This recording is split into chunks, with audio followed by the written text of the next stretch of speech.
ஹாய்ங்க, இந்த வீடியோவில் நம்ம என்ன பார்க்க போகிறோம் அப்படின்னா, ஜர்தோசியை வச்சு நம்ம எப்படி செயின் ஸ்டிச் போடுறது அப்படின்னு தான் பார்க்க போகிறோம். இது வந்து பிகினர்ஸ்க்கான வீடியோ. ஈவன் பிகினர்ஸ் கூட நீங்கள் வந்து சூப்பராக போட்டுடலாம். உங்களுக்கு வந்து பேசிக்கான செயின் ஸ்டிச் போட தெரிஞ்சால் மட்டும் போதும். பீட்ஸ் நீடில் வந்து ஜர்தோசி வந்து சின்னதாக கட் பண்ணிவிட்டு நீங்கள் இன்செர்ட் பண்ணிக்கோங்க. இன்செர்ட் பண்ணிவிட்டு கீழே நம்ம எப்பயும் போல் செயின் ஸ்டிச் போடுற மாதிரி நீடிலில் வந்து நூலை சுற்றி சுற்றி நீங்கள் வந்து வெளியே எடுக்கணும்.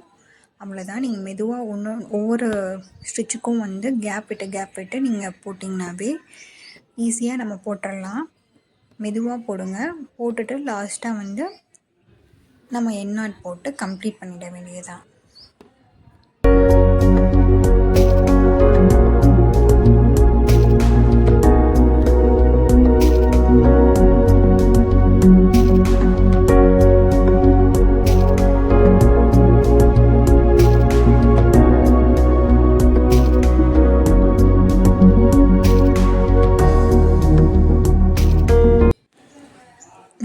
ஒரு சிங்கிள் லைன் வந்து போட்டிருக்கோம்.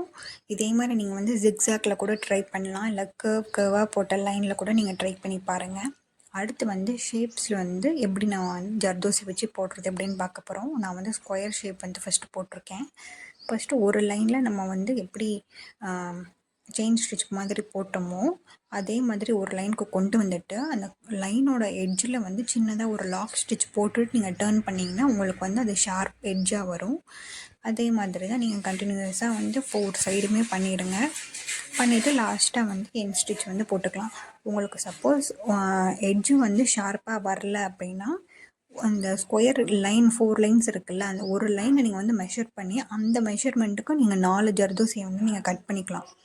கட் பண்ணிட்டிங்கன்னா உங்களுக்கு வந்து ஒரு லைனுக்கு வந்து ஒரு ஜர்தோசி வச்சுட்டு நெக்ஸ்ட் லைன் நீங்கள் டேர்ன் பண்ணுறப்போ புது ஜர்தோசி நீங்கள் வைக்கும் போது ஆட்டோமேட்டிக்காக வந்து உங்களுக்கு வந்து கர்வ் லைன் வராமல் உங்களுக்கு வந்து எண்டை வந்து ரொம்ப ஷார்ப் எட்ஜாக வந்துடும். பார்க்குறதுக்கும் அழகாக இருக்கும். இதுதான் வந்து நம்ம போட்டிருக்கிறது. நெக்ஸ்ட்டு வந்து ட்ரையாங்கிளில் போட போகிறோம். சேம் ப்ரொசீஜர் தான். இதில் வந்து இன்னொரு ட்ரிக்கும் இருக்குது. நான் வந்து அது என்னன்னு சொல்கிறேன். இப்போ நான் வந்து ஃபஸ்ட்டு அந்த ஸ்கொயரில் நான் சொன்னேன்ல, ஒரு லைனுக்கு ஏற்ற மாதிரி நம்ம வந்து கட் பண்ணிட்டோம்னா மேலே வந்து பாருங்கள் நமக்கு ரொம்பவே ஷார்ப் எட்ஜாக இருக்குது ட்ரையாங்கிளுக்கு. அதே மாதிரி இன்னொரு சைடும் வந்து நீங்கள் கட் பண்ணிக்கலாம். இப்போ நான் வந்து இதுக்கு எக்ஸஸாக இருக்குன்றனால நான் வந்து இதை அப்படியே டேர்ன் பண்ணிடுறேன். டேர்ன் பண்ணிவிட்டு இந்த லைனை வந்து நான் கம்ப்ளீட் பண்ணுறேன்.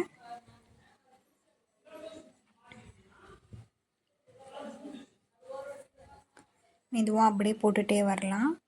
இப்போ வந்து ஃபைனலில் வந்து எனக்கு சின்ன ஒரு பீஸ் வந்து பத்தலை. ஸோ நான் வந்து ஜர்தோசி வந்து ஒரு சின்ன பீஸ் நான் வந்து கட் பண்ணிட்டு இதில் வந்து நான் ஆட் பண்ணியிருக்கேன். அதே மாதிரி நீங்களும் ஆட் பண்ணிக்கலாம்.